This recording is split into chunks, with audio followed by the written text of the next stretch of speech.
Welcome to the 268 leaks.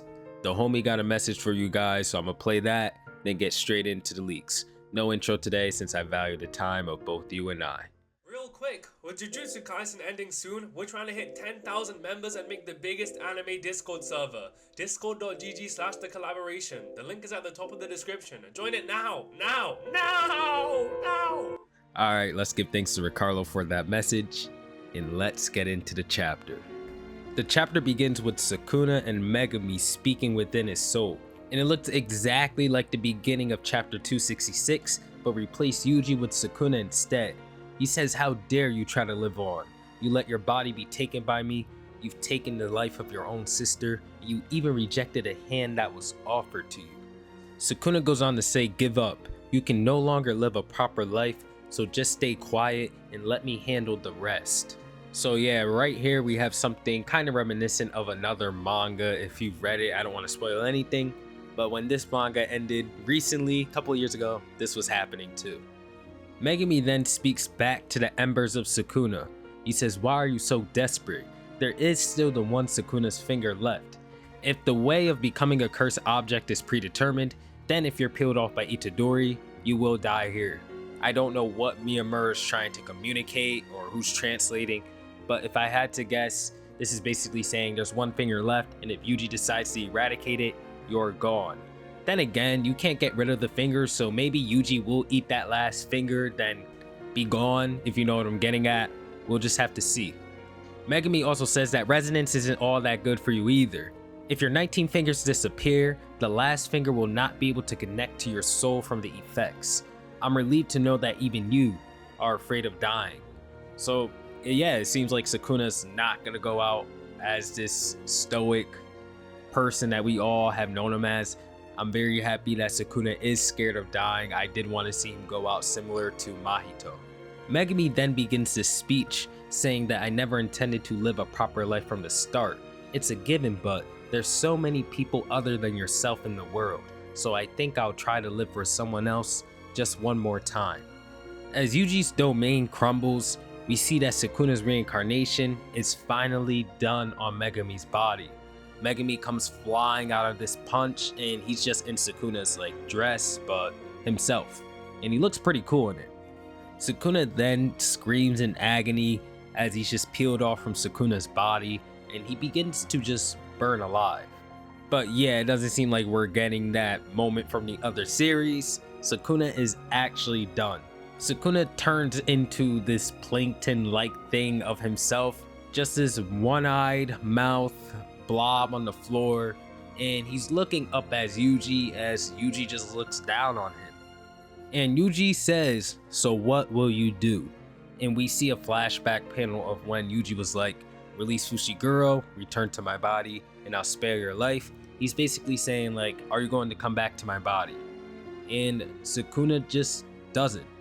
Yuji also goes on to say to Sukuna, "You're me." He's giving him that speech. Yuji then picks up the residuals and tells Sukuna, "Born bearing a curse without even knowing it. What kind of monster that we would have become was a matter of chance, but I had my grandpa. Sukuna, let's try one more time." Now, you guys know I always give myself points for stuff like this. Check out why Yuji and Sukuna cannot coexist, where I basically point out that Yuji's grandpa existing is why he did not turn out like Sukuna, and Yuji just confirms it here basically. I had to give myself that pat on the shoulder. Yuji then also says not to curse someone, but to live with someone. Even if no one else accepts you, I alone can live on with you. So it's ironic because Yuji is showing his compassion, the Shitigarba Bodhisattva thing he got going on, but that is also the worst fate he can give Sukuna, as he despises being within Yuji's body and a prisoner more than anything. It's a really good ending, because when Yuji dies, Sukuna will die too and be gone from the world. It does tie up all knots and gives you the conclusion that you'd want with Yuji and Sukuna, at least the conclusion I would want with Yuji and Sukuna. Sukuna has the worst fate possible. Yuji does manage to eradicate Sukuna for sure and good, And lastly, Yuji acknowledges that like Sukuna is a very miserable being.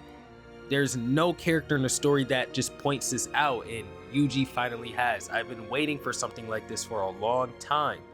Sukuna lives a miserable existence, and I was so tired of viewers like, holding him up to be this great, cool character. You're not supposed to like anything about Sukuna or want to be like him.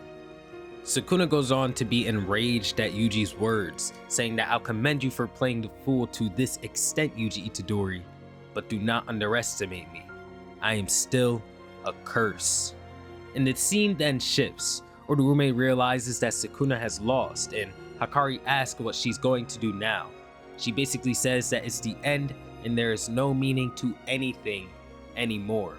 Uraume goes on to clarify that the only reason that Sukuna has lost is because he was in an incarnated body.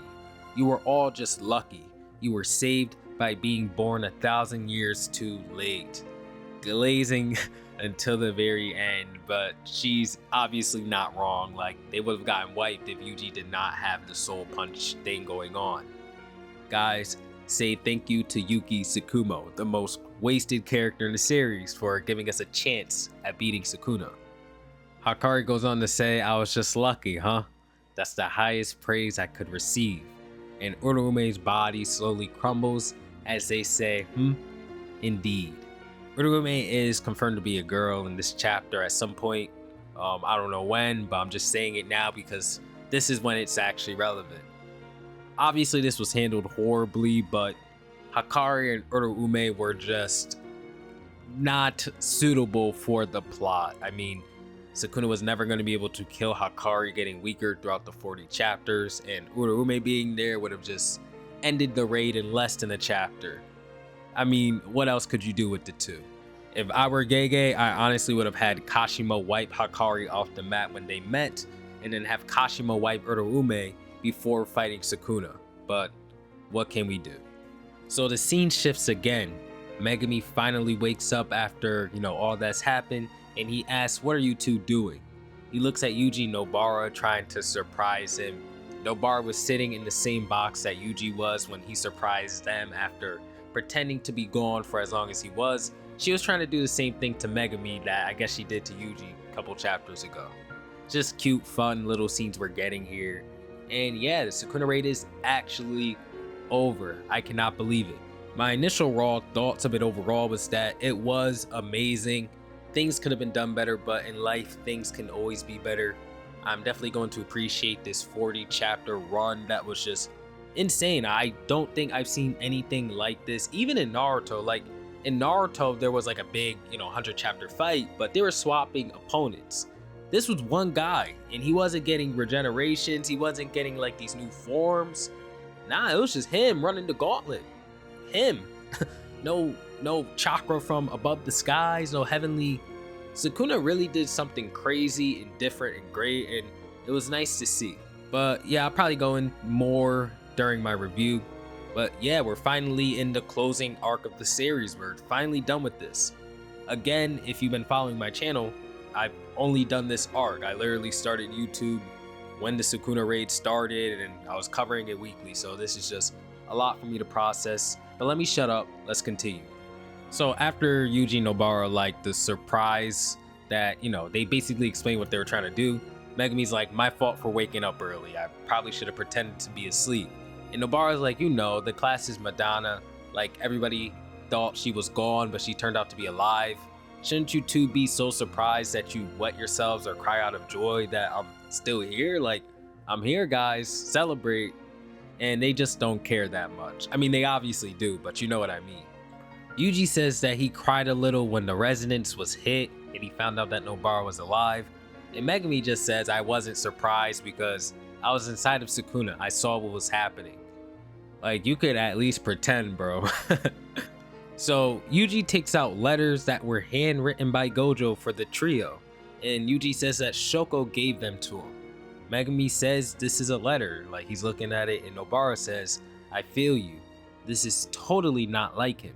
It's slightly gross to even imagine him writing letters to us. And you guys know how Gojo is, right? That's why they're so like, It's actually kind of sad because Gojo was telling them like, yeah, I'm going to win. Like he was pretending to be so absolutely sure that he would. But then again, at the end of it all, you see that he prepared letters for them. He probably did not expect to win. Megumi does notice that there are only 2 letters. Yuji says that he did not get one because he had a talk with Gojo directly. And I do think that now that Gojo prepared a letter for Nobara before passing away, it shows that when he was in the infirmary talking to everybody before he'd go out to fight Sukuna and said like, there's these people left or something like that, he was probably referring to Nobara. Nobara reads her letter and then instantly crushes it. She says that it had info about her mother's whereabouts. And Yuji was like, did you even want to know in the first place? And Nobara said, not at all. Megumi has like these claw marks on his face as scars. I think they come from Sukuna's masks that he wore. And yo, they make him look so cold. Like, y'all gotta see it. You know I would love to show it, but Shueisha copyright strikes me any chance they get, so I'm not risking it anymore. But yeah, guys, once you see this new Megumi design, you're gonna think it's so fire. Nobara then asks if Megumi has received some kind of special grade authorities, but Megumi starts laughing as he reads the letter. Like, Megumi's actually laughing.